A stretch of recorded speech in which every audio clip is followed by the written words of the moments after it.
할렐루야, 좋은 아침입니다. 오늘도 새벽을 깨우며 구하고 찾고 두드리는 우리의 기도를 들으시는 아버지 하나님의 그 은혜의 보좌 앞으로 담대히 나아가겠습니다. 우리 주님이 가르쳐 주신 기도를 함께 기도드리겠습니다. 하늘에 계신 우리 아버지여, 이름이 거룩히 여김을 받으시오며 나라의 임하옵시며 뜻이 하늘에서 이룬 것 같이 땅에서도 이루어지이다. 오늘날 우리에게 일용할 양식을 주옵시고 우리가 우리에게 죄 지은 자를 사하여 준 것 같이 우리 죄를 사하여 주옵시고 우리를 시험에 들게 하지 마옵시고 다만 악에서 구하옵소서. 대개 나라와 권세와 영광이 아버지께 영원히 있사옵나이다. 아멘. 사랑의 아버지 하나님, 오늘도 주와 동행할 새날 주심을 감사드립니다. 저희가 처한 모든 상황 속에서 언제나 변함없이 신실하게 임마누엘로 동행하여 주시고 날마다 새 생명 가운데 행하도록 성령으로 인도하여 주시니 감사합니다. 저희가 다 알 수 없다 하더라도 알 수 있는 만큼 아버지 하나님 알기를 구합니다. 주를 아는 만큼 주를 더 사랑하게 하시고 주의 말씀에 청종하는 자녀로 살게 하여 주옵소서. 구속받은 저희들을 이 세상에 두심은 세상의 빛으로 소금으로 또 그리스도의 증인으로 두셨음을 믿습니다. 저희가 세상 속에 소금과 빛의 역할을 감당하는 자녀로 살아가도록 늘 성령으로 함께하여 주옵소서. 누구든지 주를 따르려면 자기를 부인하고 날마다 자기 십자가 지고 주님을 좇으라 하신 말씀대로 이 아침 저희 자신을 부인하고 예수 그리스도의 왕되심을 고백하며 주님 앞으로 나아갑니다. 이제 우리 몫에 태인 십자가 지고 주님 바라보며 예수 그리스도를 표대로 향하여 달려나가게 하여 주옵소서.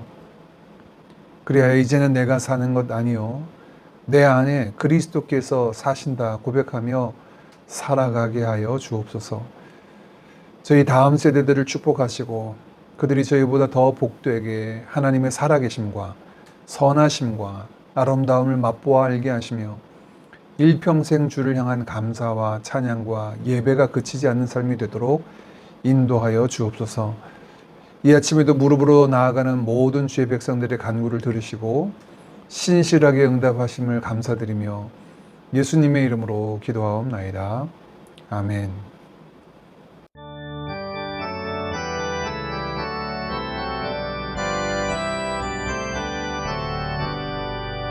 내 주의 나라와 주 계신 성전과 피 흘려 사신 교회를 늘 사랑합니다.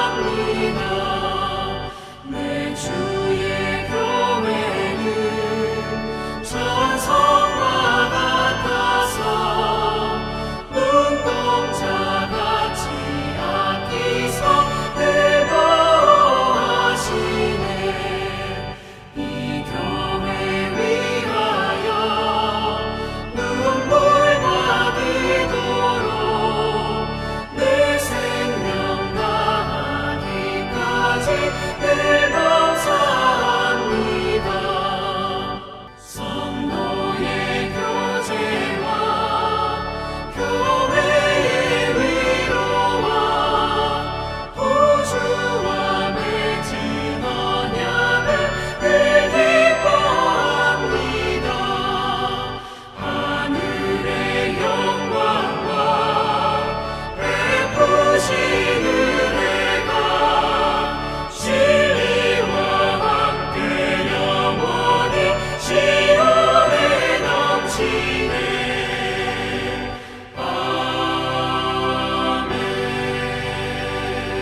오늘 함께 나눌 말씀은 요한복음 2장 13절에서 22절까지 말씀입니다. 13절 말씀부터 봉독합니다. 유대인의 유월절이 가까운지라 예수께서 예루살렘으로 올라가셨더니 성전 안에서 소와 양과 비둘기 파는 사람들과 돈 바꾸는 사람들이 앉아 있는 것을 보시고 노끈으로 채찍을 만드사 양이나 소를 다 성전에서 내쫓으시고 돈 바꾸는 사람들의 돈을 쏟으시며 상을 엎으시고 비둘기 파는 사람들에게 이르시되 이것을 여기서 가져가라. 내 아버지의 집으로 장사하는 집을 만들지 말라 하시니 제자들이 성경 말씀에 주의 전을 사모하는 열심이 나를 삼키리라 한 것을 기억하더라. 이에 유대인들이 대답하여 예수께 말하기를 네가 이런 일을 하니 무슨 표적을 우리에게 보이겠느냐. 예수께서 대답하여 이르시되 너희가 이 성전을 헐라 내가 사흘 동안에 일으키리라. 유대인들이 이르되 이 성전은 46년 동안 지었거늘 네가 3일 동안에 일으키겠느냐 하더라. 그러나 예수는 성전된 자기 육체를 가리켜 말씀하신 것이라. 죽은 자 가운데서 살아나신 후에야 제자들이 말씀하신 것을 기억하고 성경과 예수께서 하신 말씀을 믿었더라. 아멘. 오늘 본문에 등장하는 유대인의 유월절에 예수님께서 성전에 올라가셔서 예루살렘 성전을 정화하시는 사역은 공간복음서의 기록과 요한복음의 기록이 조금 다릅니다. 공간복음서에서는 이 사역을 십자가 지시기 전 고난주간의 사역으로 소개하고 있는 반면 우리가 살펴보는 요한복음은 예수님의 사역 초기로 소개하고 있습니다. 요한복음에서는 총 4번의 유월절이 등장하고 그 첫 번째 유월절 기록으로 오늘 2장에 예수님의 사역을 소개하고 있습니다. 지금 우리는 요한복음을 살펴보고 있기 때문에 요한복음의 관점으로 오늘 본문을 살펴보겠습니다. 요한은 예수님의 사역 초기 유대인의 유월절 예루살렘 방문에서 예수님께서 성전을 정화하시는 모습을 소개하고 있습니다. 이것은 요한복음의 시작에 예수님이 누구신지 주님의 사역의 시작에서 그 모습을 통해서 선언하고 있는 것입니다. 가나 혼인 잔치를 통해서 자신을 드러내 보이신 주님은 이제 성전을 정화하시면서 더욱 분명히 누구신지 선언하고 계신 것입니다. 성전은 출애굽 때 시내산에서 하나님께서 설계도를 주신 성막을 따라 솔로몬 시대로부터 건물로 지어진 것입니다. 출애굽 때에는 성막 또는 회막이라고 불려서 하나님의 백성이 그 하나님의 임재 앞으로 나아가 하나님을 뵙는 곳으로 사용되었습니다. 그래서 성막의 가장 중요한 곳은 지성소로서 그 안에 하나님의 언약궤가 있었고 하나님의 임재의 상징이 그 위에 있었습니다.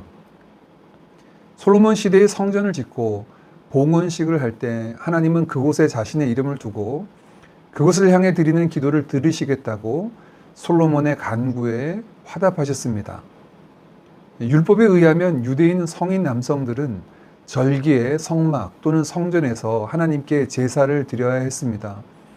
그중 가장 중요한 절기는 종교력으로 1월인 니산월에 있는 유월절이었습니다. 우리식으로는 독립기념일이에요. 하나님의 구원을 경험한 날이지요. 예수님이 그 유월절에 성전에 오르셨습니다. 그러나 성전뜰 이방인의 뜰에서 제사에 쓰이는 양과 소, 비둘기를 파는 이들을 내어 쫓으시고 성전세를 내기 위해 놓인 환정상들의 상을 엎으셨습니다. 그 이유는 16절 말씀에 비둘기 파는 사람들에게 이르시되 이것을 여기서 가져가라. 내 아버지의 집으로 장사하는 집을 만들지 말라 하시니. 아버지의 집을 장사하는 집이라.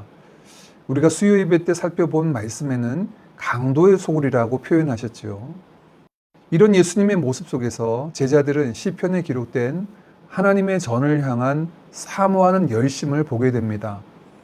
오늘 본문의 중심이 되는 첫 번째 성전의 의미는 예수님의 말씀 속에 내 아버지의 집이라고 표현하는 것에서 살펴볼 수 있습니다. 사실 하나님이 집이 필요하신 분은 아니죠. 어느 한정된 공간에 계신 분이 아니기 때문입니다. 그런데 피조물인 우리를 만나주시고 우리 가운데 당신의 영광을 나타내시기 위해서 당신의 거룩함을 위하여 지정한 곳을 두셨습니다. 하나님이 영광을 나타내시고 그 백성을 만나주시던 그곳이 지금 장사하는 상점이 되었고 강도의 소굴이 되었다라고 말씀하시는 것입니다. 오늘 하나님께서 당신의 집으로 삼으시고 거하시는 곳은 어디일까요? 고린도전서 3장 16절 말씀에는 너희는 너희가 하나님의 성전인 것과 하나님의 성령이 너희 안에 계시는 것을 알지 못하느냐. 여기서 너희는 복수로 고린도 교회 성도를 말합니다. 교회가 하나님의 성전이다라고 말씀하죠. 이제는 보여지는 건물이 아니라 교회 공동체를 하나님의 집으로 정하셔서 영광을 나타내십니다. 그런데 예수님이 바라보시던 이 성전과 오늘 성전된 이 땅의 교회들의 모습은 어떻습니까? 교회는 하나님의 영광 가운데 거하시는 전이어야 합니다. 누구의 입속을 챙기기 위해서 보이는 강도의 소굴이 되어서도 안 되고 물건을 매매하는 장사꾼들의 상점이 되어서도 안 됩니다. 오늘 우리가 하나님이 거하시는 거룩한 성전으로 지어져 가기를 원합니다. 오직 하나님께서 우리 안에 거하심을 경험하고 나타내는 도구가 되기를 원하고 한국 교회를 위해서 이런 거룩을 회복하고 하나님의 영광이 나타나는 교회 되기 위해서 이 아침에 기도하기를 원합니다. 이런 예수님을 향해서 유대인들, 즉 종교 지도자들이 묻습니다. 네가 이런 일을 행하니 무슨 표적으로 우리에게 보이겠느냐? 어제 가나 혼인잔치의 표적은 예수님을 보이기 위한 것이라면 이들이 사용하는 표적이란 단어는 같은 단어이지만 그 의미는 영어식 표현 사인 그대로 이렇게 행하는 권한을 어떤 특별한 사인을 통해서 보여달라, 증명해달라라고 요구하는 것입니다. 쉽게 말해서 출애굽 때 바로에게 이스라엘을 놓아주라라고 요청하며 모세가 보인 사인, 지팡이가 뱀이 되게 했듯 그렇게 행동하고 요구하는 권세 있는 증거물을 보여달라라고 요청하는 것이죠. 예수님은 그들에게 그 신적 권능을 보이시지 않고 대신 하나의 말씀을 전하십니다. 보이는 이 성전을 헐면 내가 3일 만에 다시 세우겠다 하십니다. 사람들은 그 성전이 46년 동안에 지어졌는데 어떻게 3일 만에 일으키겠냐고 조롱하듯 말합니다. 그런데 예수님의 말씀과 그들의 말에 좀 특이한 단어를 우리가 보게 됩니다. 20절 말씀입니다. 유대인들이 이르되 이 성전은 46년 동안에 지었거늘 내가 3일 동안에 일으키겠느냐 하더라. 보여지는 성전을 46년 동안 지었다라고 하는 짓다라는 표현, 네가 3일 만에 일으키겠느냐는 일으키다라는 단어가 각각 다릅니다. 앞에 단어는 말 그대로 건물을 짓는 것이고요. 뒤에 일으키다라는 말은 사전에 보면 wake up 또는 awaken이라는 말로 주로 잠에서 깨는 모습 또는 드물게 인생을 설계하다, 세우다라는 의미로 쓰여진 단어입니다. 그러니 예수님은 이미 성전을 세우는 것을 자신의 몸이 다시 부활할 것을 염두에 두고 말씀하신 것이죠.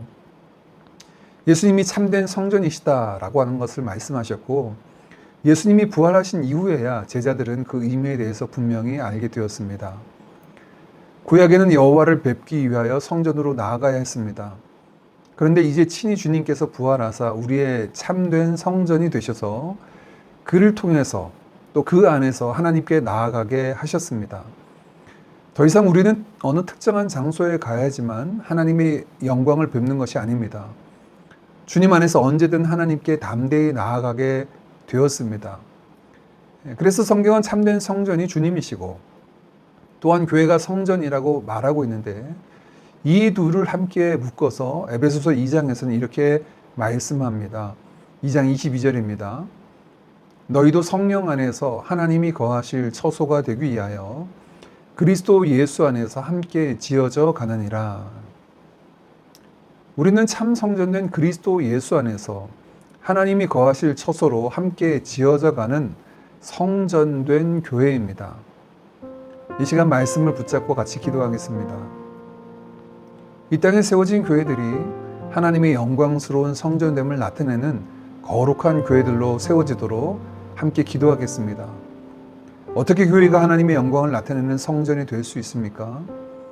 그것은 성도 각자가 또 교회가 온전히 참 성전 되시는 그리스도 예수 안에 머물러야 합니다. 그리스도께서 주로 다스리시며 그의 몸으로서 교회가 설 때 가능합니다. 성도들이 또 이 땅에 세워진 교회들이 참 성전 되신 그리스도 안에만 머물도록 이 아침에 기도하고 더불어 오늘은 특별하게 고통 중에 있는 열방 가운데 하나님의 은혜가 임하도록 함께 기도하겠습니다.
아멘.